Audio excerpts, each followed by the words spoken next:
Good morning, and welcome everyone to Sunday morning at the Marxist Forum. Of course, now that we're on Zoom and no longer in a brick and mortar, the place we used to be at the the Nebo Proctor Marxist Library in Oakland, but now we're on Zoom and we're independent of the library. I could say good afternoon to our guest speaker and some of our people in other time zones, and good evening to those even further away. We have been meeting here every Sunday morning for over a decade and a half. And so I'm very pleased to say that we just have this long continuing program. These weekly programs are organized by the Institute for the Critical Study of Society. We go by the acronym of ICSS. And this session is being recorded and it will be posted on YouTube with a link to our website. And our website is icssmarks.org. And that will be up in about a few days from now. My name is Roger Harris. I'm on the program committee, and we're the folks that organize these regular weekly presentations.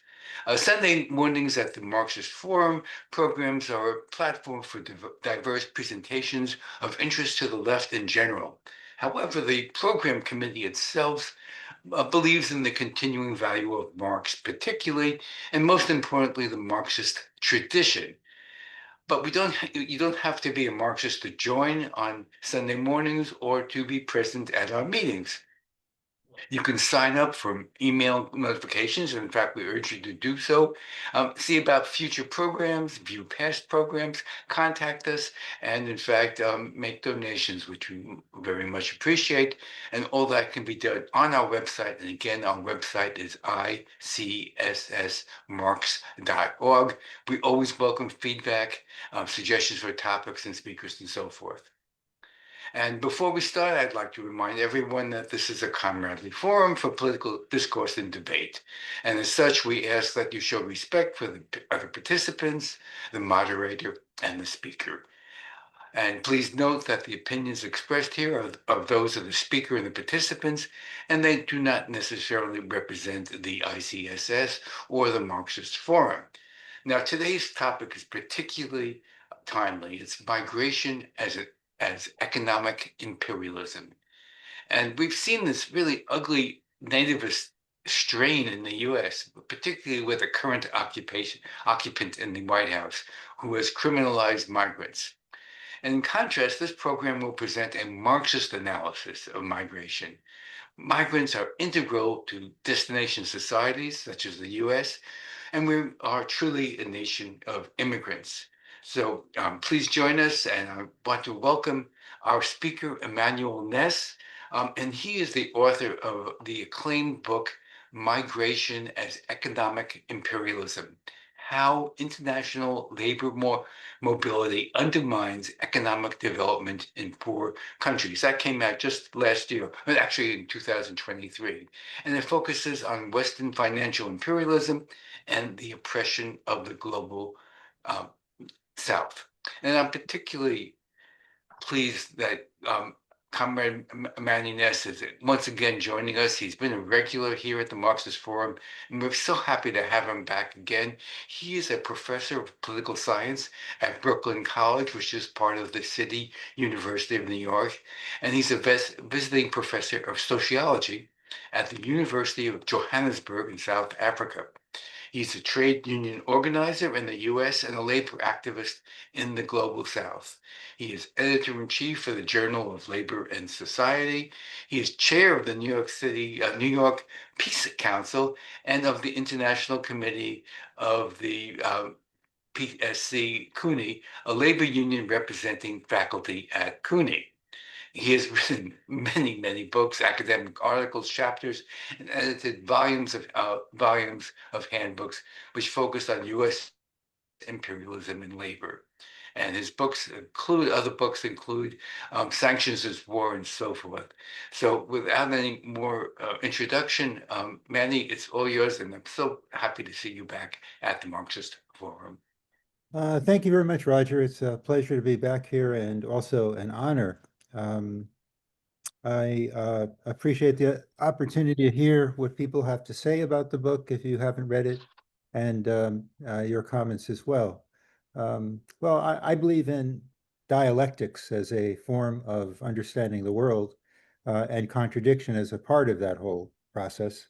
And this book is a dialectical book, which represents a perspective that one might say, or might say, is a Marxist perspective of, and I'd also notice a Marxist anti-imperialist perspective.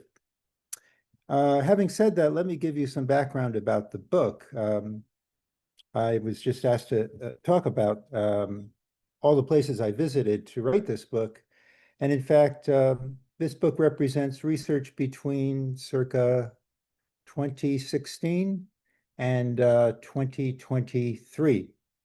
And in fact, I don't include all the countries I visited to study migrants, which I could have, but I wanted to make a very sharp argument as possible, and I hope I pulled it off, although there's always room for improvement and criticism.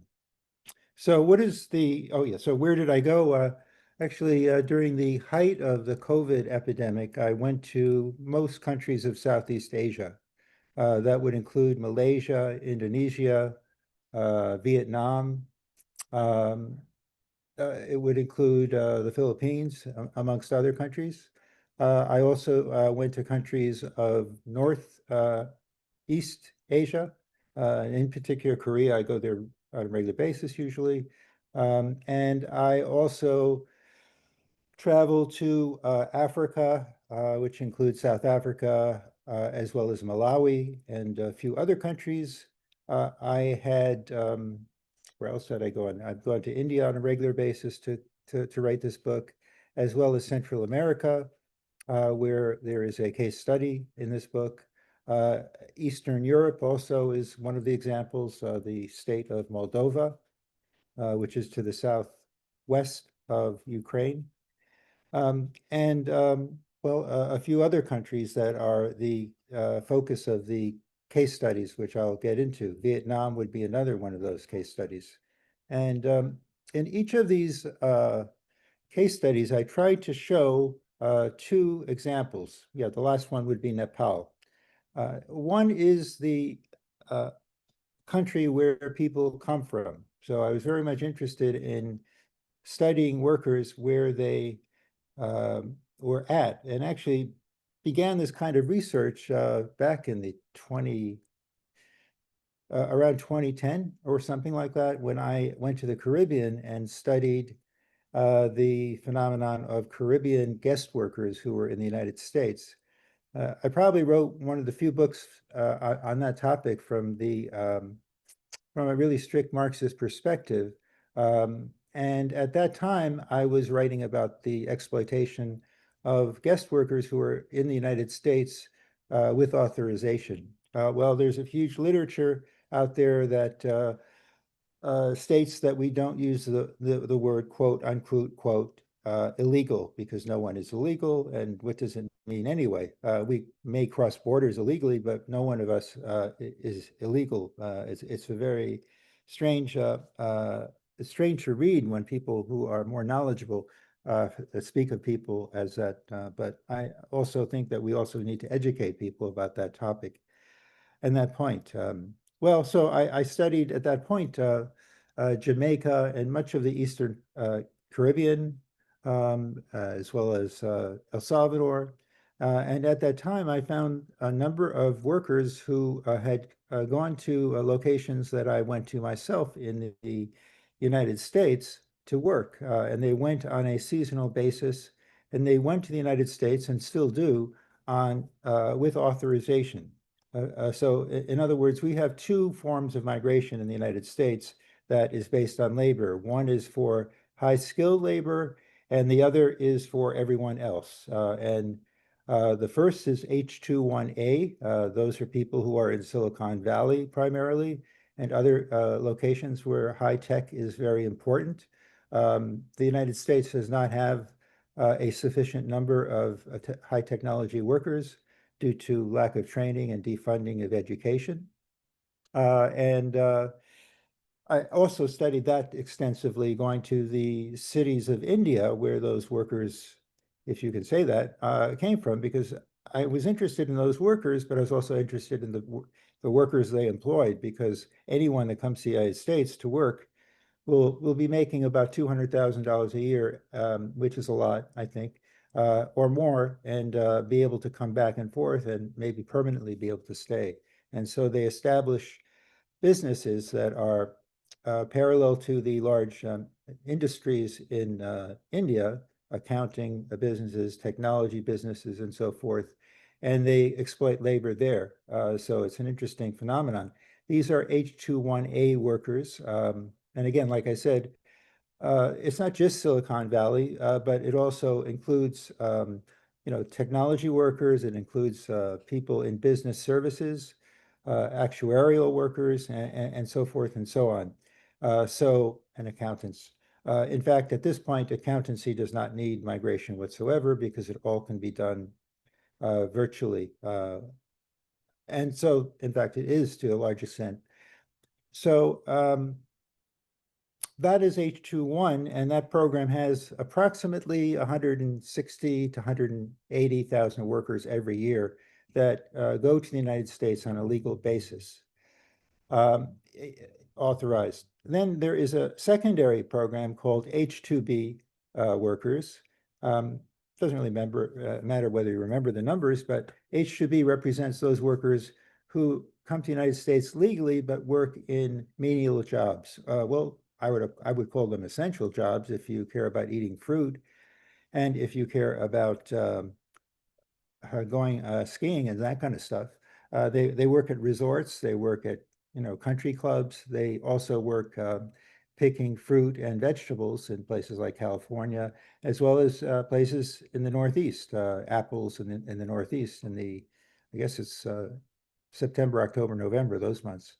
So that is actually a very small part of the number of migrants that come to the United States, because most migrants come to the United States. I would say the vast majority have since 1990 or so. The vast majority of migrants had come here without authorization. They cross the borders without authorization, and they've become undocumented workers.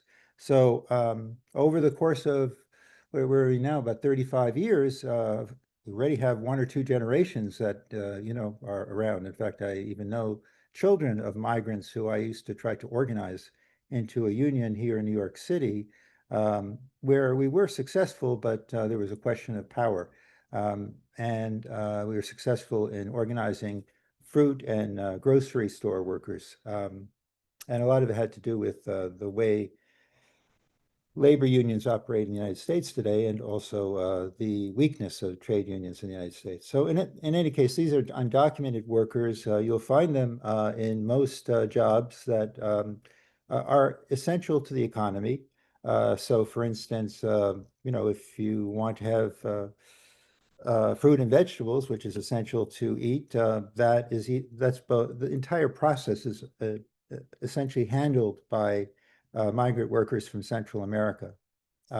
Initially, it was from Mexico between 1990, after the Reagan era, and I'm going to say 2005. And then subsequent to that, between 2005, 10, and the present, it's been from Central America, not so much from Mexico.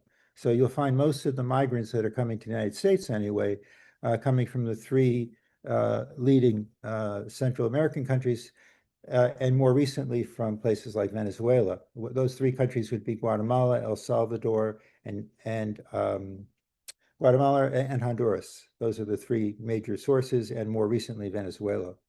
And those workers come to the United States without authorization. Mexican workers came to the United States just after the passage of NAFTA, which is now called the USCMA, the agreement to end all, I guess, tariffs between and taxes between the three major countries of the continent with NAFTA. And what it did was it allowed the United States, which has these gigantic agribusinesses, to dump their products in Mexico.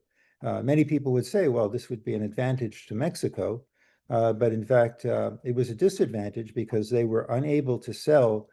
These are rural workers primarily. Primarily, they were unable to sell their products in their local areas. So most of those workers, the vast majority, I will say, I'll use that term, were indigenous workers, as well as a large number of them were did not even speak Spanish. So you would find them in places like New York City. I'm sure many other major cities around the country. They were more or less welcomed in New York City. New York City tends not to be an anti-immigrant place, but you'd be surprised. You find them everywhere. And they were very much in demand. So many of you will recall those uh, maybe 10, 15 years ago, 20 years ago, there had been a lot of discussion about people who were day laborers who standed on corners where they knew that contractors would pick them up for the day. They would pay them cash at the end of the day after a very hard working day, maybe not even an hourly rate, and they would go home and not have a job. They would not be paid Social Security contribution. I mean, that's just to say the least. No benefits whatsoever if they got ill on the job or unwell on the job. They would be highly exploited. There would not be any recourse for them. Uh, you don't go to the hospital. You don't have any recourse except for try to tend to yourself or have your comrades who are with you, and they were generally comrades when I met them in various locations in New York, and mainly New York, actually. They really cared about one another, and they formed certain types of working groups together. So I just want to make this point very, very clear that the United States has, and this is one of the main points of the book, just like other countries in the world, the United States does have a migration policy. So I just said a moment ago, the United States doesn't have implied in any way, does not have a migration policy. But since 1986 and the Immigration Reform and Control Act, the Reagan era Migration Act, which excluded so many people and did not even allow certain migrants who were here for a very long time to have rights. So I know some people who've been here for over I'm not exaggerating, 40 years. And I'm sure there are people who are here longer who have no rights. I wonder sometimes, why don't you go back to your country of origin? You'd be treated much better. And these are people without even jobs. It's because they actually are more American than they are from their, Thailand or some country like that. Many came, for educational purposes or other reasons. So I basically argue that there is a regime of migration in the United States. Trump is talking about getting rid of migrants, but that notwithstanding, the United States regime is to have undocumented migrants. There's a very, very thin layer of migrant workers who are documented, and they are um, here only for a temporary period of time. Now, so there are three models of migration, I would argue, in the world. Um, Notwithstanding Africa, I would say, the North American model, which is based on undocumented workers, including Canada to some extent, but not as much as the United States. In Asia, the model is temporary laborers who are documented, where they work extremely hard. Um, I can't remember the year. What year are we now? We're 25. So I think it was 22 when they had the Olympic Games or something like that, 2022. And in that year, yeah, they had the Olympic Games in it was the UAE or Qatar? I think it was Qatar. Uh, I remember writing articles about Qatari migrant workers to Qatar, uh, documenting how many people died every day in the construction industry. And it was about, 60 to 70 workers every day were killed without any kind of, recourse whatsoever. Um, so anyway, that's one thing. I would argue that there is a regime of migration that is in Asia, from Southeast Asia to the rest of Asia, and also to other parts of the world. And, for instance, there are places where migrant workers prefer to go to where there are higher wages. And then there are yet other countries that workers go to first and prove themselves to some degree so that they could go on to these higher wage countries like South Korea, for instance, or Japan, which do have migrant workers that are there legally.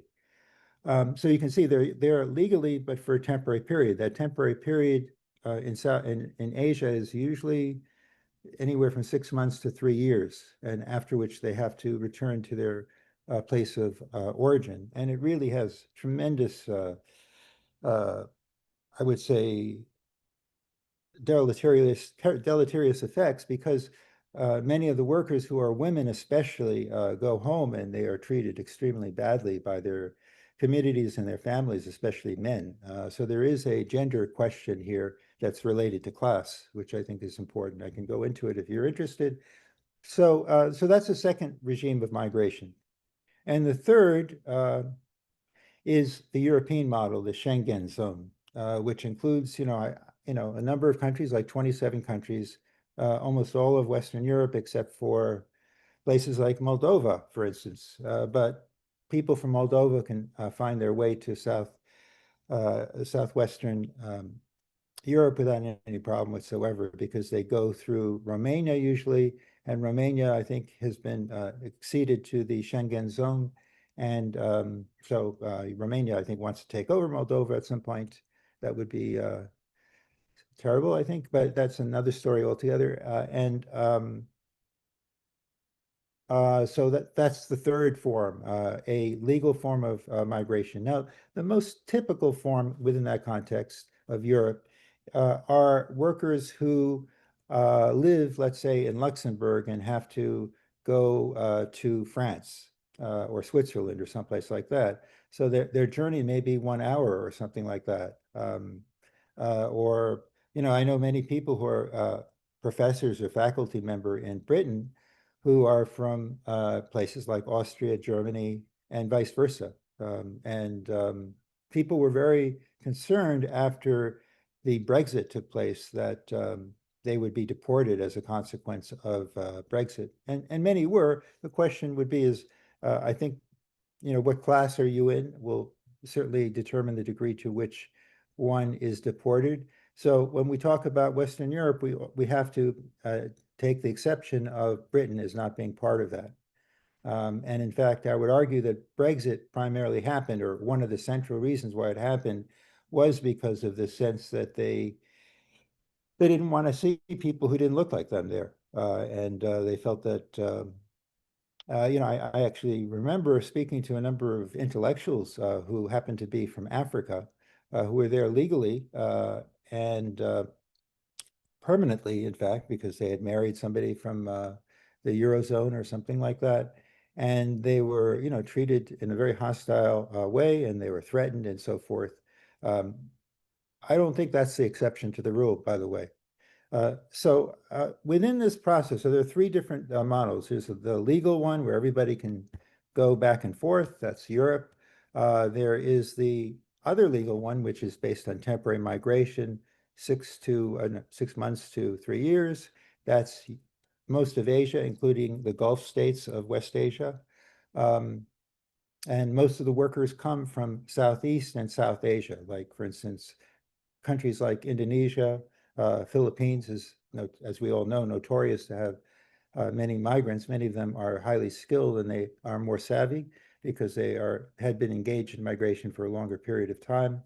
But other countries in the region going to specific hubs like Malaysia, believe it or not, which is not a migration country. It is a country that is a recipient of migrants. So it is a destination for migrants. And it's a very interesting country if you're interested in learning more about it. Uh, I would suggest going there, but most of the workers in Malaysia happen to be migrants. It's kind of an interesting dynamic, in part because of the discrimination against indigenous people who make up the majority of the population, people who are Malayans, and also because of their high-tech industry, which is it's not taking off, but it's it's getting there. They produce semiconductors and so forth. They're a little bit behind some of the other East Asian countries. Of course, the Gulf states have a lot of migrants. They tend to be um, working for families, and many of them have been abused by family members. There are many, many stories that I'm sure you have heard of women who had been had their passport, every form of identity taken away from them, and they were basically considered treated the equivalent of indentured servants or worse. The same could be said for migrant men who were, basically doing handiwork or work around the homes of people. I mean, if you want to understand many of you probably know it better than I do, the Gulf economy, it's very wealthy and it's highly exclusive with respect to migrants. So the country of Qatar has 3 point, and I could be wrong on this, something like 3 to 4 million people, of which 300,000 are Qatari. Everyone else has to go. Just giving you an example, with respect to the UAE, United Arab Emirates, um, the country that's doing business with Israel currently, sending weapons there, they have about 3 million people, but their actual population there is 14 million, and all of them will have to go at some point within a specific time period. And it's, most of the violations are of the law are made by employers, not the employees. And I can give you an example of that. So just once again, to recapitulate, the three systems of migration: one is temporary, that's the one that's growing. The second is permanent, and then there's a third that is based on having undocumented workers as the major form of migration, and that is the United States and North America.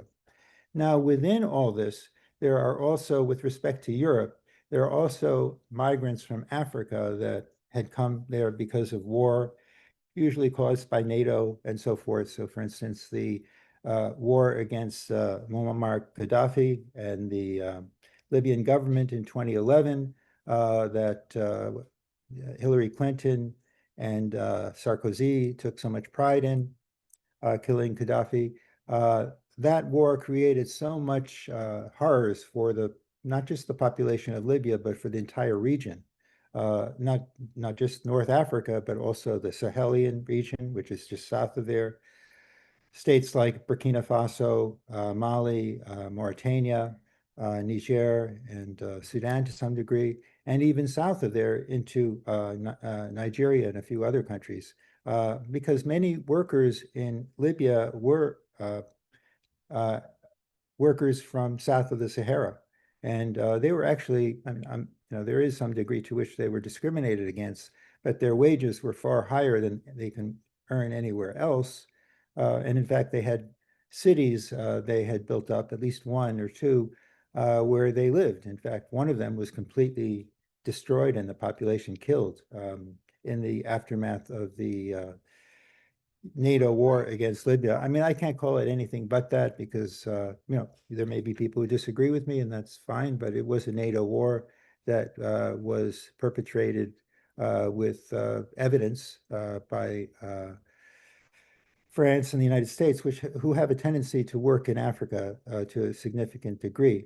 So you have a lot of migration from Africa into Europe, and we refer to those migrants also. I mean, I would just talk about them, conventionally as undocumented, but they're treated extremely badly. Many of you have heard about uh, the attempts for workers from parts of Africa to travel to Europe, Italy, Greece, and so forth and so on. And their boats with 500 people or less, or even more maybe, capsize, and the entire population who tried to migrate perish in that process. So, uh, so what does capitalism have to do with all these different models? Each of them are capitalist models. By that I mean each of them are meant to profit off of migrant workers. But as much as this book is about migrant workers, it's about those people who are not migrants that come from the same country of migrants. So I'm very much interested, for instance, in studying Nepalese workers. There's a section in this book on Nepal where, in fact, and if any of you, I'm sure one of you or two has been to Kathmandu. I mean, do they have one or two streetlights in a city of over 2 million people?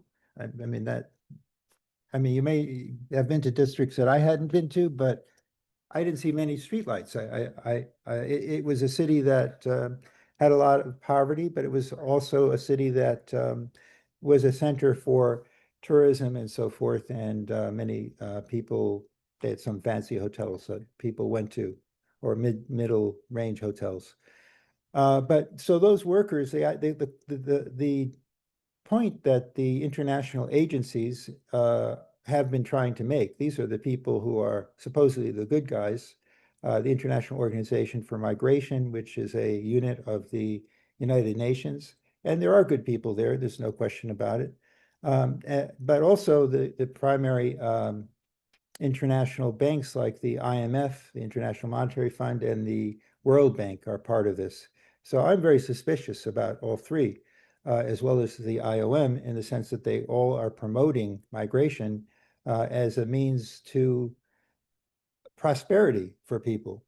The evidence shows that it does not, it may cause some level of increased wealth for people back home, but typically it does not really have much of a impact at all on the country. For instance, I would say Moldovan workers tend to work their way up. They tend to be highly educated from the old Soviet system and so forth. And so they tend to get jobs that are not just unskilled jobs, say maybe in construction, which is a skilled profession, and other industries. They tend to get those kinds of jobs. And do they send money home? Well, sometimes, sometimes not. But in frequent cases, you have two adults who are parents leaving their children with friends or grandparents or cousins or something like that. And so the country really is a society in which most of the population of Moldova live outside of the country and don't plan on returning. That is not because they can't return, but they don't want to return. And if they return, it will be for a visit because the wages are so much different between Moldova and Spain, Italy, and places like that where they tend to migrate. So the same thing would go for Nepal and for Vietnam, where most of the migrants, Vietnam is officially a socialist state, and it remains so. But the IMF had imposed policies on Vietnam over the last 15 to 20 years. I'm gonna have to close my window because people are talking, so hold on a second. Sorry, that's a little better. Yeah, in Vietnam, most of there's still poverty in the rural areas to some degree. And there were efforts to have especially women migrant workers to go to countries like Malaysia and so forth, in which their wages were extremely low, where they were subjected to a lot of dangers and so forth, crime, and many of them actually lost their jobs. And I can get into that discussion if you'd like. So in a nutshell, the primary argument is that, in fact, migration does not lead to prosperity back home. Nepal is not going to get rich off of migration. And I think that's a fundamental point that needs to be made. I mean, there's no necessarily investment in the Nepali economy, nor is there investment in the Salvadoran economy, which I can get into, or really Moldova. It really doesn't. They're still poor countries, and Malawi is a agricultural country that's based on subsistence, like many other countries in Africa, and Again, there's a lot of discrimination against Malawians in South Africa, amongst all South Africans in some respects, because there's so much poverty to begin with in South Africa. So they're not going to be able to improve the conditions of the countries back home. The argument that I make is that, in fact, they make things worse. By that, I mean you have the most skilled um, people, the younger people who have high skills that leave. And by high skills, I'm saying they're able to work. They can work in a wide variety of industries and so forth, but they don't get paid enough, so they leave. And we can go to Marx, I think, or a Capital Volume 3, where he discusses this whole notion of the question of migration and how it has a displacement effect for those people who may have stayed for a very long period of time and then come back and buy up land at very low wages, low prices, and become capitalists themselves. Um, uh, you find that in volume 3. Uh, and so I would argue that to a large extent, just through studying each of these places, you'll find that there is a absolute need for migrants in the destination countries. We can talk about the United States if you'd like. There's a tremendous demand for migrant labor in this country. That demand is based on the most essential industries.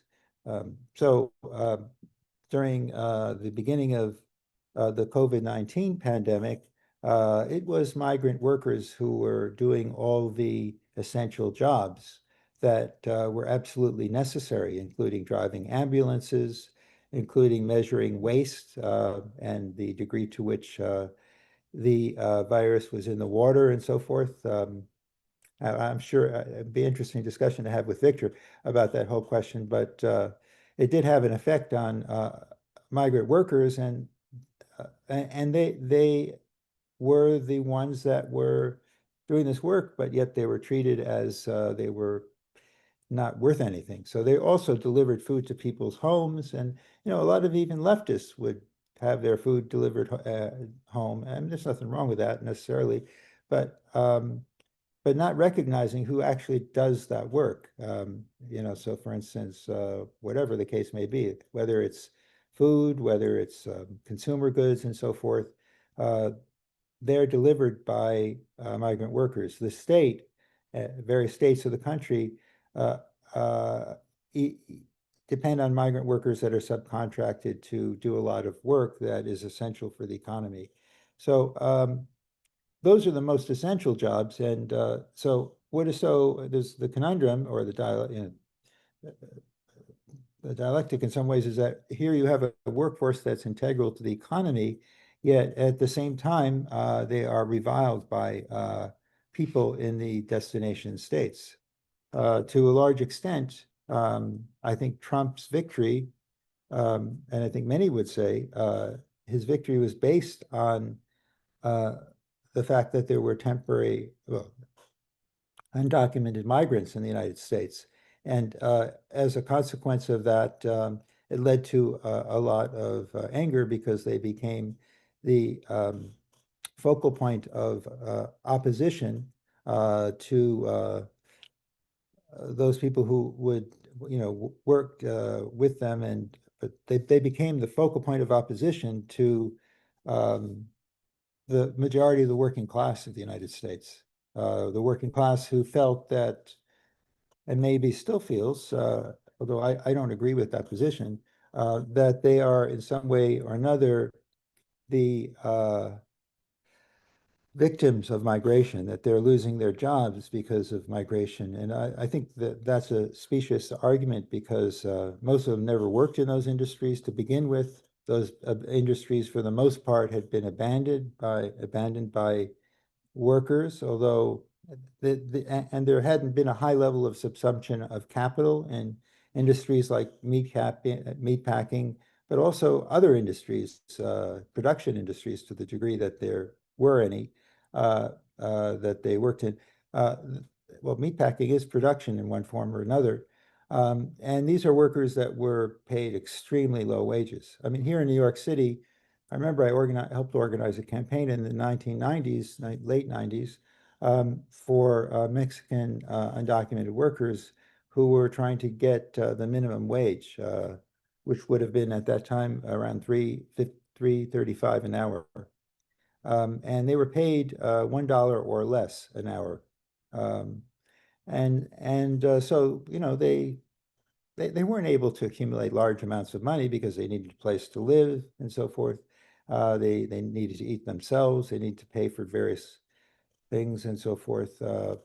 And so many of them went on wildcat strikes at various points of time. So I'll just give you a list of kinds of work they do here in the United States. They work in agriculture, food services, medical and healthcare, construction, infrastructure, distribution of crucial goods to residents, and so forth and so on. And they do that in every country that they go to.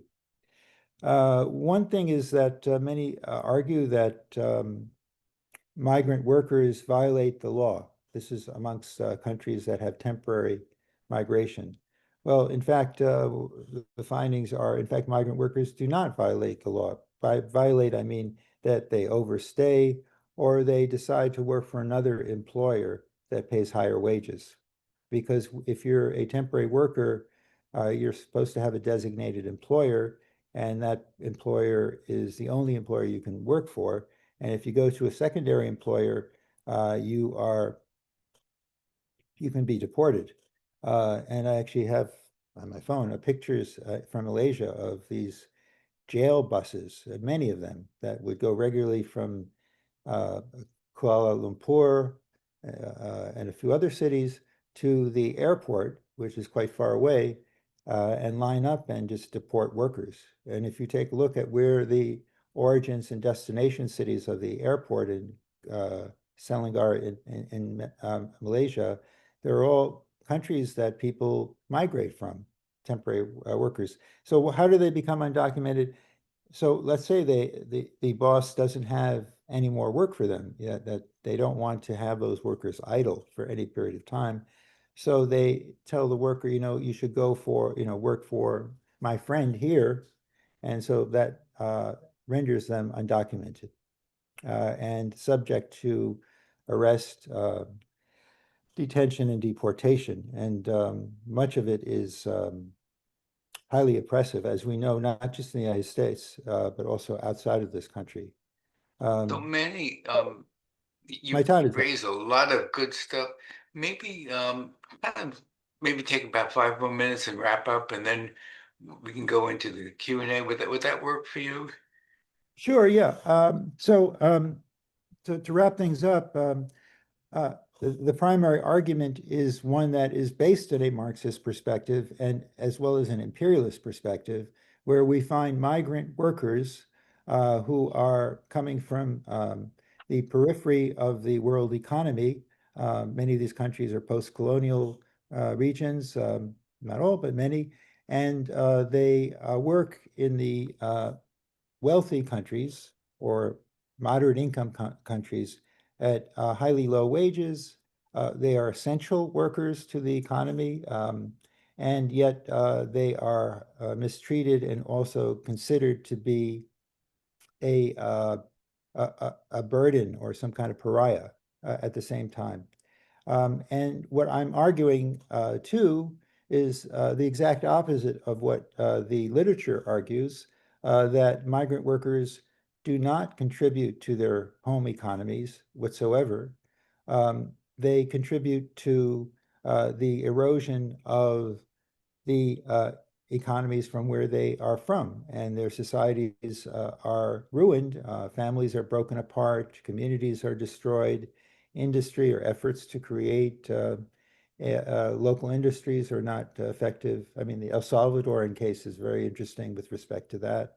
And they usually, many come, both the migrant families, but also the migrant workers frequently come home with no money or with huge amounts of debt because there's something called, and I'll wrap it up right now, the migration infrastructure. And by that, migration infrastructure refers to all the organizations and companies that benefit from migrant labor. So how do you get a passport to go to a specific country? How do you set up the work arrangement and so forth? All these different elements cost a lot of money in which the migrant worker has to pay. And so many of these intermediaries make a tremendous amount of money off of the migrant workers, just as we see with coyotes, I think that's the proper name, in Mexico, who bring people across the border. Where there is risk in the context of the US, but huge reward. In the Asian context, there's no risk and very large reward. And so what one can argue is that many corporations have developed these infrastructures that advance profits and so forth to facilitate the migration process. And they work directly with the most wealthy countries and wealthy companies, I'm sorry, wealthy companies in destination states, and also I would say comprador capitalists at local countries. Um, so, I mean, there's a lot more that I could say, but my conclusion is that one that's shared by an increasing number of migrant scholars who tend to be Marxist, but some of them are not, that actually migration should not be continued in the way that it does today. So in some respects, when we talk about sending migrants back home, it's a terrible thing for the migrant worker because of the disruption of their lives and their family lives and so forth. And also being deported is not a welcome thing. But we should think of the beneficiaries as being those people who are the um, uh, recipients of migrant labor, not the migrant workers themselves, nor their families, nor their communities, nor their countries. And so it deepens the level of inequality on a global level. And the final point I'll make is, so one of the key points that this book makes from a theoretical perspective is that there, and I borrow from the work of Argyri Emanuel, who's become very popular today, and I apply unequal exchange, the term unequal exchange of trade between North and South, and I consider migrant labor to be a form of unequal exchange, where you have migrant workers working at a fraction of what they would anyone else would earn, and mistreated and not really sending money back to their countries. To get into a discussion of unequal exchange requires a much longer examination. And actually, we're going to have a conference about that in Amsterdam in January, if people are interested. Thank you very much for having me. Thank you, Manny. We'll have a Q&A just a moment, but give me a moment to give the folks announcements about what upcoming programs we have. This month we have next weekend, September 7th, we're going to have a program on migrants, on migrant farm workers, particularly Filipino farm workers. And the presenter will be Mary Ann Galviso. And then the following week, September 14th, Rover Furr returns, and he'll be talking about his extensive archival research around the Stalin period in the Soviet Union. Following that, on September 21st, Nadia Williams will be joining us, and she'll be talking about what's contemporary happening in Vietnam. Very interesting topic that a lot of us are interested in hearing more about. And finally, on the last weekend, last Sunday in the month of September, the 28th, we're hoping, we haven't completely confirmed this, but we're hoping that Sarah Flounders with the International Action Center and the Workers' World Party will be returning to us, and she'll be talking about probably the role of Russia and China in the anti-imperialist struggle. I know she just put a book to that she's editing on China. I think it's sent to for editing just yesterday, and so she'll be very current on those subjects. So with that said, I'd like to go back to the Q&A. For those of you who are familiar with our procedures here, we ask you to raise your hand, and to raise your hand, go to the bottom of your screen. There's a heart with a react logo, and to hit the little button there, and arrow up arrow, and that will allow you to raise your hand, and will then take people, and each person has an opportunity to speak for 2 minutes, and because we have a few hands up, it'll be important to not go over the 2 minutes. Use that time for either a question or a comment or a bit of both. And we'll start with Sharon Rose. So Sharon, if you could unmute yourself, please. Thank you, Manny, very much for a very thought-provoking presentation. My question has to do with the future of migration especially in this country, or in countries in the category of this country where we have undocumented people who have no rights and are subject to being scooped off the street these days. Here in California, the growers need those workers. The owners of the agriculture industry, euphemistically called growers, they need those workers. And so one would think that they would be speaking out, they would be with us in speaking out against what Trump is doing, but they are not. And I'm told that the reason is that they're looking to another model that they would be happy with, which is guest workers. So people who are here on a temporary but legal basis for that time that they're here. And that so if they could get that, they couldn't care less about any other issues. And I'm wondering to what extent that that looks toward the future of migration here in this country.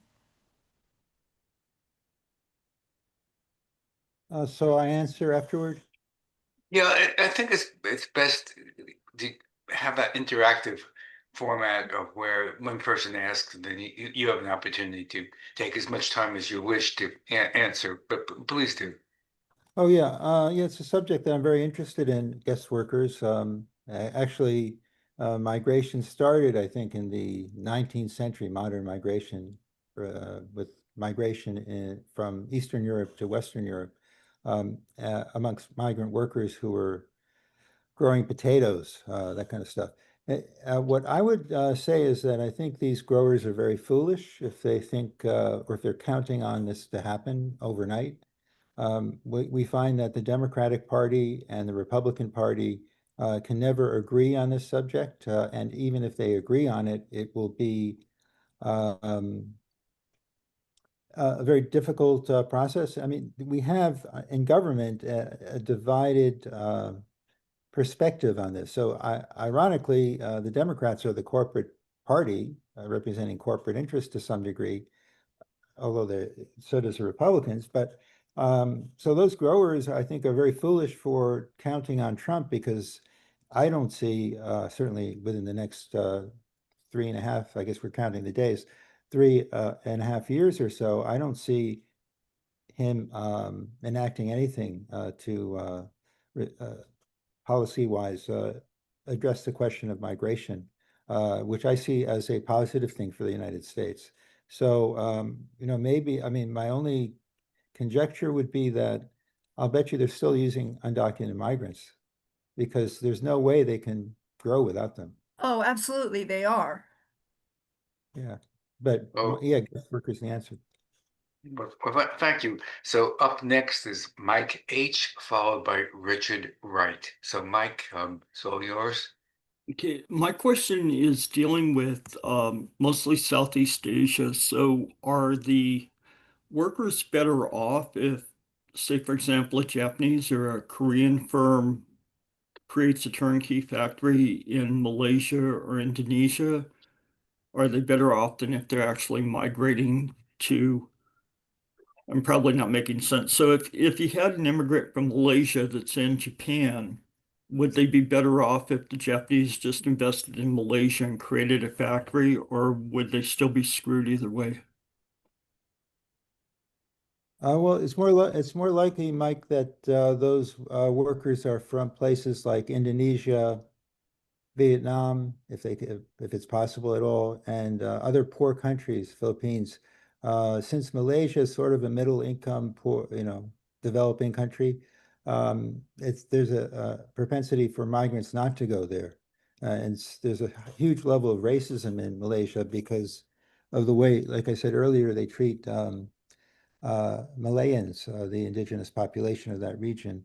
So, but I can answer your question in terms of people from other parts, like Indonesia or Vietnam, etc., Cambodia, who travel to Vietnam, forgive me, Japan or Korea. Um, there's a lot. I got to be honest with you. There's a lot of marriage migration, in which I mean, that's what I saw a lot of it, in which people, it's just horrible in some respects, essentially pick their wives from, the Filipino population or the Vietnamese population, etc., because there's a shortage of women or something like that. I'm being totally honest. Uh, Japan has not had a history of migration to the same degree as Korea. With respect to Korea, its history is about 25 years, and most of the workers are employed in manufacturing. So when we look at the manufacturing industry, if you buy a Hyundai car or a Kia, which is the same company, a lot of the parts are probably made by migrant workers. And alongside that, the auto workers in Korea are paid higher wages than auto workers in the United States, just saying. And then on top of all of that, the industry keeps people in dormitories in Korea as well as in Japan. And yet, in some cases, they're incorporated into specific cities and communities that have migrants, but they're, I would say less so.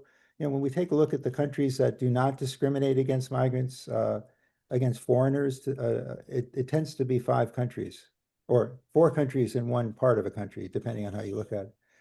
One would be China, People's Republic of China. The second would be Korea, South Korea. The third would be North Korea, and the fourth would be Japan, probably in that order. So people are, migrants are welcome in most of those places. They're not discriminated against, especially. Of course, you find people who discriminate and you run across them, but for the most part, they're very comfortable in their own shoes. By that I mean, a Korean knows where they're from. They're, thousands of years. So does a person from China, Han Chinese, as well as Japanese. With respect to Americans, we don't know where we're from. I mean, what is the United States? It's 250 years old. And much of the population that is Caucasian in this country, which makes up the majority, I think, still considers themselves Americans, but they're hyphenated Americans and so forth. There's no such thing as a hyphenated Japanese or Korean, no, unless they came from a different place, but they're still Korean or Japanese or Chinese. I wanted to make that point because that's actually what the literature says and what I found as well. Very, very interesting. Okay, so Richard Wright, you're up next, followed by Marilyn Langlois. Thank you very much for the appropriate, given it's Labor Day, appropriate topic. Which I actually I've got a bunch of questions, and I have some issues I had with some of your hypotheses. One of which I in particular was that Adam Smith, as a matter of fact, brought up migration as an equilibrating factor way back in like 300 years ago. And so this is really nothing new. And that was under a very different form. That was under feudalism, or in a transition into capitalism, early capitalism. Anyways, and in some respects, he saw it as a good thing. Well, in any case, the question I really was interested in, though, is a couple of questions. What are the differences between migration between the Western industrial countries, people that migrate into or out of those countries, versus the so-called socialist countries, versus the non-aligned countries, or are there any differences? And the other question I had, and this is, like I said, I had a lot of questions. The other question I had is, this being Labor Day, the labor organizations, the trade unions or industrial unions, were very much anti-migration, anti-migrants up until what, 10, 15 years ago. And they've since changed the position on that. You were part of that during that period, I assume. Could you maybe comment on that and the dynamics of that? Thank you very much. Thanks for those questions. Yeah, I certainly agree with you in terms of we have to understand capitalism as it emerges. And my reference to Poland and Germany reflects the development of industrial capitalism and so forth. Adam Smith is obviously in an earlier period. So I think that's a very good point that you're making. We need to distinguish amongst various forms of capitalism. The second question about distinguishing between industrial Western countries, I think you used that term, and socialist countries and non-aligned countries. Well, most Western countries are not industrial. They have high levels of technology, but we rely on most of our consumer goods from countries of the global South, the periphery, and so forth, that have gained a modicum of technology and established places where they produce. So, obviously China would be the most important of those, but also other countries. I don't think anyone's going to really outpace China. Vietnam would be another. So when I think of socialist countries, I only think of about 4 or 5 countries that, call themselves socialists. China, Vietnam, North Korea, Laos, and Cuba. So those are the 5 countries that call themselves socialist. North Korea doesn't do that. Cuba, according to Marco Rubio, their use of doctors overseas to heal people is a form of trafficking in humans. I'm saying that in a jocular way. I think it's ridiculous, that argument. So I know they're not, they're obviously cut off from the entire economy. It deals with the question of sanctions. Most of these countries are sanctioned, not most of them, all of them, including Laos. And so they really have, with the exception of China and Vietnam, those countries actually trade, and they trade in order to gain technology to develop their own industries internally so that people can live better lives. It's not a form of trade in which workers' lives are minimized and so forth. Obviously, there are different stages in industrialization as a country develops, even now. But there's no question China developed, but it is a developing country at the same time. It's not fully developed. So so non-aligned countries, well, I guess there's a long history of non-aligned countries. I don't know whether we can actually kind of examine them within the context of migration. Yeah, I mean, when I think of non-aligned countries, I go back to the Bandung conference, but there still is a non-aligned movement of countries that don't align. I think that non-aligned movement today is one that is based on essentially not aligning with the West, because Soviet Union doesn't exist anymore. That's my perspective. I could be wrong. Well, in terms of trade unions, I don't celebrate Labor Day, but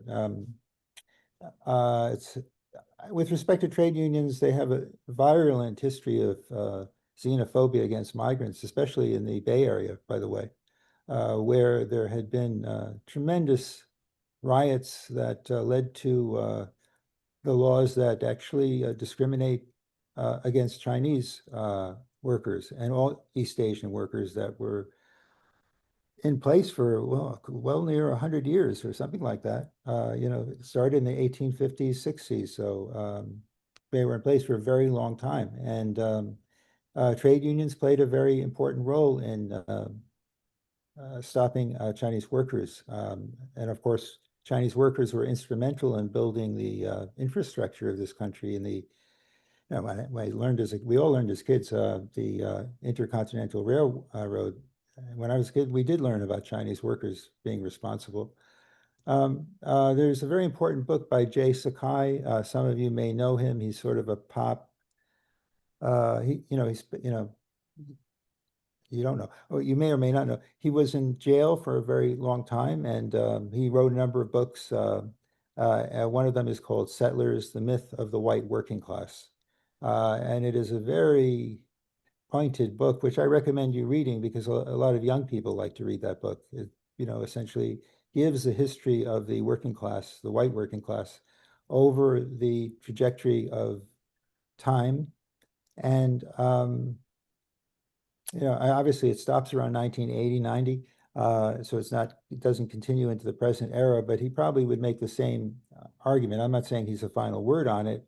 And you're right, absolutely, Mike, about the fact that the trade unions have changed their tune with respect to migrant workers, but I would have some questions about to the degree to which that's real, in the sense that are they really organizing migrant workers? I don't think so, not to any great degree. Okay, well, thank you. And we're getting a little short on time. We have a lot of hands. So if folks could try to just have one question and figure out what the best question is or the best comment, that would help so that we can get through all the hands that are up. The next hand would be Marilyn, followed by Paulina, followed by Norma. So Marilyn, it's all yours. Thank you very much. I really appreciated your presentation. Very, very important points made. The question I have is if you could clear up something that I've heard from a number of conservative acquaintances I have who have completely fallen in line with all of the alarmist campaign rhetoric from the Trump campaign about the dangers of all these immigrants invading our country. And what they keep telling me is, oh my gosh, they're all getting benefits. They're getting free plane tickets and housing benefits and health benefits and all of these things. And I'm saying, I live in Richmond, California. I have some close friends who are undocumented migrants, and they're not getting anything. Sure, they can go to the emergency room. Their kid goes to school here, but what kind of benefits are undocumented migrants in the United States? I mean, government benefits, are they actually receiving? Yeah, I like Richmond a lot. It's a nice place. I've been there about 10 years ago. In any case, they're not getting anything. You're absolutely right. If they're undocumented, you have no rights to anything. I mean, you have to have other people establish bank accounts for you. The business is supposed to pay Social Security tax into your account. The business is supposed to provide unemployment insurance. All those benefits they don't receive. The very notion that they're being flown into the country is ridiculous, unless they're documented. Unless they're Silicon Valley workers or high-skilled workers, that's completely a myth. Everything else that you're saying, that your friends are saying. they're saying that once they get across the border, say the southern border, then they are given plane tickets to fly to where they might have friends or relatives, and then they're given housing vouchers. Is that true? Well, to the degree that that's an interesting point. Many of them are children who are basically being trafficked. You know, we talk about human trafficking. The United States engages in a lot. I mean, from my knowledge is that many of those people that they're talking about are children who are going to work for, you know, pennies at various locations and being housed by them. And who knows what else can happen to a child, especially when they're working with people who are kind of shady, to say the least. Well, okay. Paulina, followed by Norma. Thank you.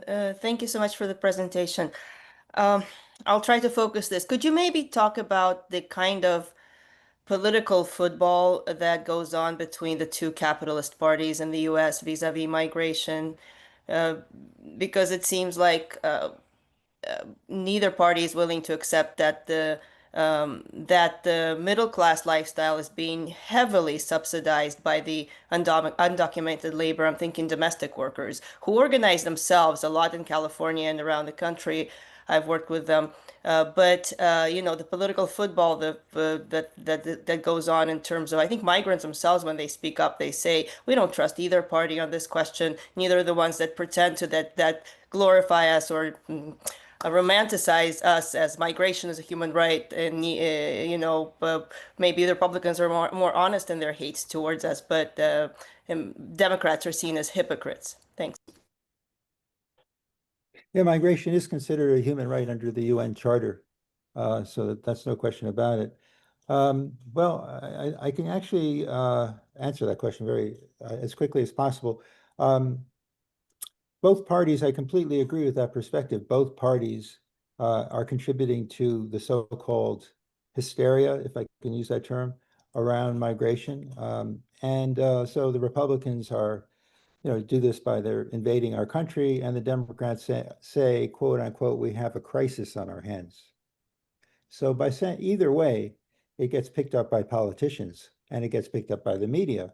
And so in any way, so what is going to be the solution to that? It will usually be something that's very inimical to the rights of those people who are migrants. So I would say, you know, Democrats think that they have the best interests of migrants, and some do, there's no question. However, they contribute to the hysteria by saying we have to, whenever you say you have to resolve the migration crisis, it's a way of saying that, well, let's deal with this problem. In other words, some kind of organized system of deportation. I'm just saying that point. Interesting. Okay. Norma, you're up next, and then followed by Victory. Fine presentation. Thank you very much. I know everybody's seen my brilliant comments in chat. One of them is to talk about the headlines I saw in a Chinese newspaper. I repeated it 3 times so that everybody gets to see it, about everybody, well, 90% of people in China own their own place to live. The prices of rents and goods are dropping. And we do not speak well of the victory. We don't spend enough time talking about the victories of communist struggle. For example, Cuba is maligned to the extent that it is because of its victories. They're frightening to our owners, the capitalists. Thank you. That's a comment, right? Yeah, well, you could say anything about any of that that you want I to. would say one thing I'll say, maybe Harris will find this, well, he probably may find this true. The land in China, all of it is owned by the state, the people. Good. That's the point. There's not That's one. why they can own their places. People may own their apartments, but ultimately the land goes back to the state. Yeah, that's fine. That's the whole idea of a communist operation. Thank you for clarifying that. Okay, thank you, Noma, and Victor Wallace is next. Uh, Thanks very much for this presentation. It was great.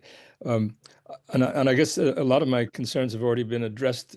Especially, it's clear that the capitalist class has a really good deal in this country, and that both parts of it, both segments of its political expression, are complicit in it. So I just wonder if you could comment a little bit on how the U.S. labor movement, if there are any, let's say, areas of receptivity to your analysis that might be found in the U.S. labor movement, so that it can be some kind of popular response to the dominant way of treating migrant labor. Well, there always was there always were people who supported and continue to support migrants, and consider it to be an important form of solidarity to protect them in whichever way they can, but most are exploited, obviously. I've been through this for a long period of time in terms of those organizations. So they start out as basically being working class organizations that have members. So, for instance, the Restaurant Workers Association was one of them, where they had cooks and so forth, and maybe waitresses. Then you also had, a number of other industries, like one of the biggest is the transportation industry, the digital economy, and people who move things from one location to the other, ride hailing, car service, taxis, etc. So there is a union that has been accepted in the into the AFL-CIO, called Transit Workers United. And the union is not kind of a official. I mean, they don't operate the way most unions do with respect to dues collection and so forth, which I think is an interesting question in itself. I don't think workers should necessarily pay dues, but I mean, I think employers should. But my critique of it would be, yeah, I think this is all good. However, I think a lot of these organizations have metamorphosed, including domestic workers, into advocacy organizations. So they lose their connection to the workers. People get burnt out of a period of time, but a number of them are there to gain a lot of attention and become, get the MacArthur Award or something like that. By the way, I'm not jesting. That essentially is a lot of people who have been organizing migrants ended up getting the MacArthur Award. And then, they become advocates, and they, because it's hard to organize workers. It's not an easy thing to do. It takes a lot of time and attention, and, you don't really have your own day if you're going to be an organizer. It's completely focused on that work if you're serious about it. So I found, in fact, there's a lot of very good research on this, the transformation of these organizations into NGO advocacy organizations. I won't mention any names, but the AFL-CIO does support migrant workers. There's no question about that. Okay, some very interesting points you're making, Manny. Jean Rule is up, followed by Peter and then Janet. Hey, okay, well, Manny, thanks for a great talk. I really appreciated everything you said, and also the way you integrated what what Marx had to say into your talk. So that was, I really appreciate that. My comment is, here in California, we have the Peace and Freedom Party, which is a socialist party on the ballot. And part of our platform is we call for open borders. And they don't specify exactly what they mean by that. But I just want to know if you have any comment on that, on open borders.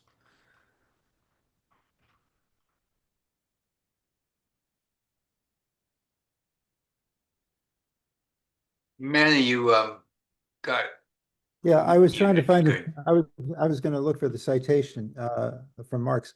Uh, I know there's a lot of writing on it. Usually comes from radical presses about open borders. It's not a question of whether one supports it or not. It's a question as to whether it is feasible or whether it's going to happen in the real world. And I don't see that happening anytime soon. But nation states, I think, are one of the things they do is they control borders, and I don't see that happening anytime soon. Peace and freedom has never been really realistic party, but Okay, Peter, Faye, you're up now. Are you there, Peter? I He think might he have may gotten have dropped. he's gone. So then Janet, you're next on board. Okay, thank you. Thank you, Emmanuel, for all the information. I'm I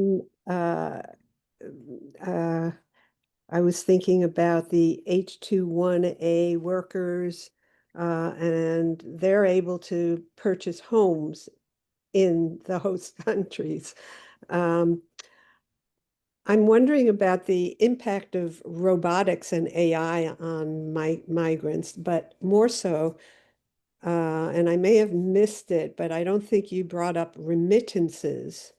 Um, would you talk about remittances from the various types of migrants, and the different categories and how they impact the economies of the host countries, since the money that is sent away to the home countries is not spent in the host country?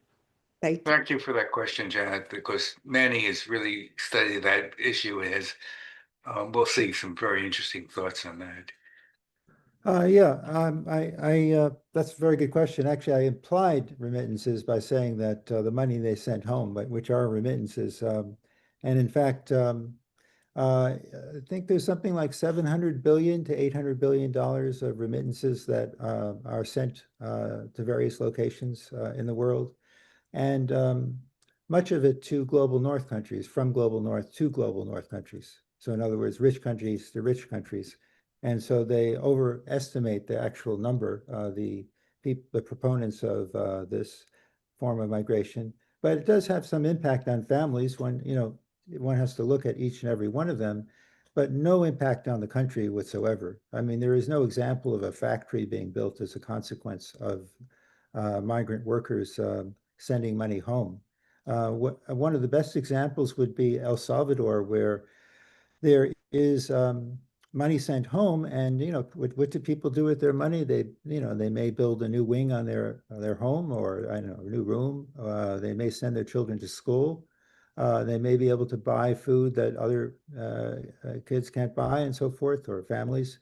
But what is referred to as non-tradable goods are exchanged. So the capitalist class of El Salvador has made a lot of money off of migration, not the workers. So they're the ones that are producing those non-tradable goods that are being consumed by the families of migrant workers that are ultimately not going to get them anywhere. They're basic necessities. What are non-tradable goods? So those are things that you can't trade with other countries. So food, those kinds of basic food, I'm trying to think of food. What do I have here? Rice and so forth. If you want to buy rice, you're not going to trade that if it's provided by a specific company that is advanced by the capitalist class. So the Salvadoran capitalist class has gotten very rich off of remittances. And there's a very good literature on this question of non-tradable goods. So, well, you can't trade education, can you? I mean, that's something you go to school for. You can't trade healthcare. Rarely happens. A wedding, these capitalists make money off of all these things. So the capitalist class of El Salvador has become much more, it's directed its resources to those people because it is a sizable amount of money that goes back. But they spend, a new TV, I don't know. That's not something you can trade with another country necessarily. And they're not produced at home in El Salvador that I know of. So that would be one example, and that would be true of virtually every other country. So remittances are important in many instances. Let's say somebody requires heart surgery and doesn't have the money for it. I think that would be true in the United States. You die.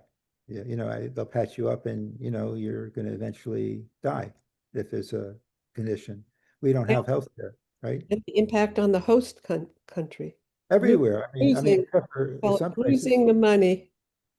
No, I'm just giving you that as an example. It's like something that even the United States doesn't do that kind of stuff. But let's say they do send, somebody gets money for a heart or a coronary operation, which costs what, $30,000 or maybe 50,000. I don't know. I would say more. No one can afford that in the first place, but certainly migrants don't send that kind of money home. And that's not going to benefit the economy because that person will probably have to go to a third country to get that operation. I can go on about this subject if you're interested. It's a very important question that you asked with respect to how remittances are spent and how they're essentially not really contributing to improving the economies of these countries. They remain economies that are, I would argue, peripheral economies that have not benefited at all from migration. Perhaps, like I said, that people might be able to buy consumer goods, pay for this or that, but it really hasn't made a significant difference. And in some respects, it actually hurts the country. In the example that I was quoting from Marx, in the sense that people return home to the village, and let's say there are a number of plots of land where people grow that land, and those plots of land are in the public, or somehow communally controlled. The migrant worker who has a lot of dollars or currency can buy all that land up and become the capitalist.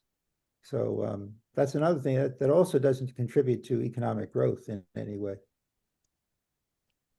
Good. Okay, then the last two are Lucy Rios and Alan Miller. So Lucy, it's all yours. Yeah, thank you so much. I really enjoyed your talk and I have learned so much. But I wanted to follow up a little bit more on the remittances, especially as it relates to Mexico. I had heard the argument that the dollar thing was so important in these poor countries and that they would be totally devastated and unable to sustain themselves if the US was to completely remove all undocumented workers. But I have serious doubts because I think that although the dollar, countries do need the dollar, especially like Mexico and maybe even Cuba, but I don't think it's that significant in terms of the amount that they send back home. What is your opinion on that? Well, I'll give you my, basically it is a lot of money that's sent back. In Mexico, I haven't looked at the statistics recently because there are fewer migrants that go to the United States than ever before in the last 30, 40 years from Mexico because the economy has, I think, shifted from a comprador economy to one that is more industrialized and able to advance itself. I would think, okay, here's my opinion. I would think that if those migrants went home, they would bring with them perhaps skills that are necessary for the Mexican economy to grow. Maybe not, but because many of them are marginalized in the United States and so forth. And many of them, have grown old in the United States, so basically they're Americans. But the Mexican economy is not what it was 15, 20 years ago. It's a much more advanced economy that produces a lot of commodities and so forth, and it's integrated into global supply chains, especially ones that go into the United States. Yeah, I mean, I think you're probably right that it would affect certain people, but I think the state itself would probably benefit from having more workers. So, Thank you. We're at the hour right now, a little bit past.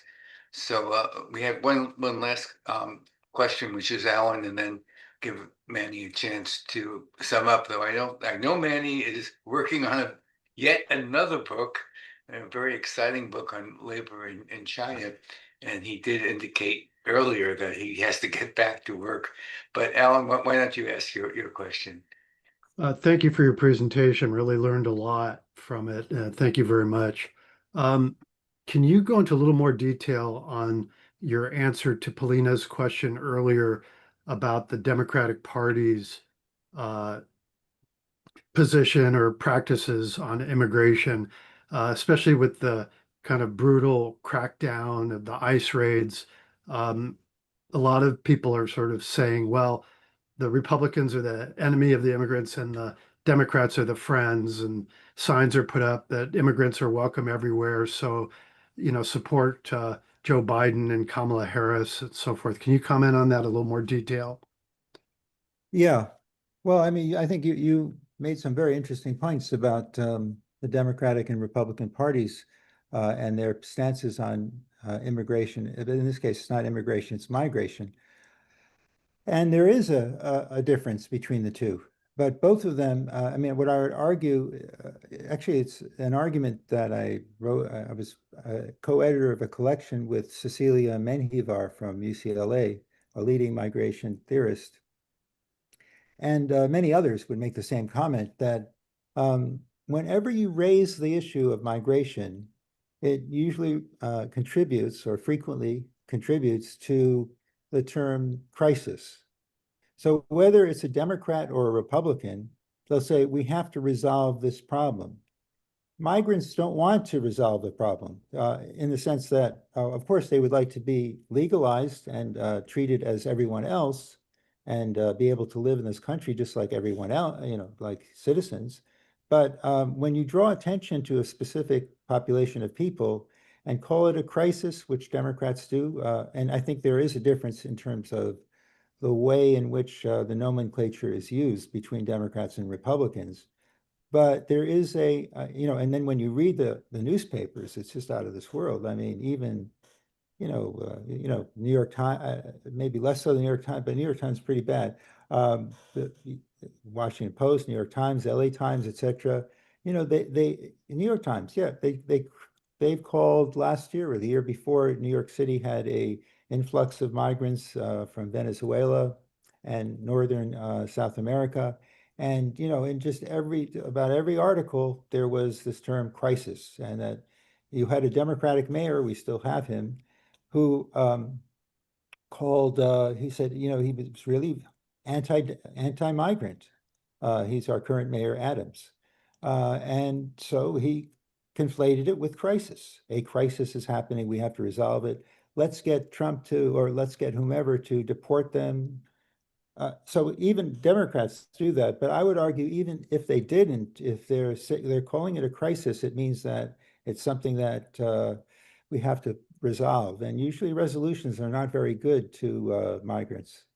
But I do agree with you about there is certainly a difference in terms of the kinds of words, but sometimes it's hard to find, to be honest with you. Well, thank you, Manny, and thank you for taking all this time. Do you want to leave us with some final thoughts? And I would also have a request, excuse me, of us telling us a little bit about your current research and your new book, because I think everybody would be interested in that. Okay, I'll start off by saying that, really the main purpose, I really appreciate the questions that were raised because they expose the fact that I didn't really talk about the entire book, and you allowed me to elaborate on a number of important issues like remittances and so forth. What I guess my concluding remarks is that this book is really in the tradition of Marxism. and anti-imperialism, and it bases its perspective on the work of the political economist Argyri Emanuel. And many have said that if Karl Marx were to have written Volume 5, it would have been about unequal exchange. And so, for instance, if we take a look at the typical worker who is not in the United States or not in a Western country or developed, I want to use the term developed, advanced capitalist country, they, they make what, 15, 20, 100 times as much. So you can see that there is a huge demand for migrant workers themselves to come to these countries like the United States or elsewhere because they'll get paid more. And what Emanuel says in his work is that Unequal Exchange, which was just reissued, by the way, by Monthly Review, as with a foreword by John Bellamy Foster, and with the foreword, and it basically, I think, is extremely important to understand. So, for instance, when we look at labor, we have to look at the differential between the cost of labor in a global South country and the global North country. And I'm talking about doing the same kind of work with the same machines and so forth. And I think that that is the major contribution of the book, even though I do go into these other points. It's a book about migration, obviously, but migration is also part of that story, where migrant workers get a fraction, but they're also hurting their own countries by leaving. And so, I can go into that into greater depth if I had more time. So that's the main point. Yeah, I am working on I'm finishing a book on the Chinese labor movement, which alone would get me into trouble for saying, because some people say that there isn't one.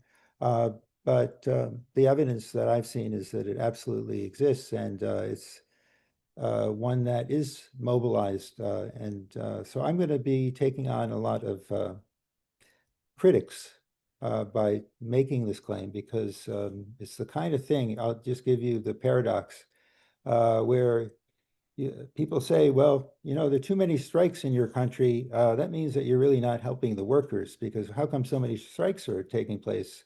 The union isn't helping you. Okay, then there are no strikes in a country. The country is really a repressive, authoritarian regime, quote unquote, and therefore it's a terrible country. So it's basically a no-win situation in terms of what one argues. One way or the other, you lose.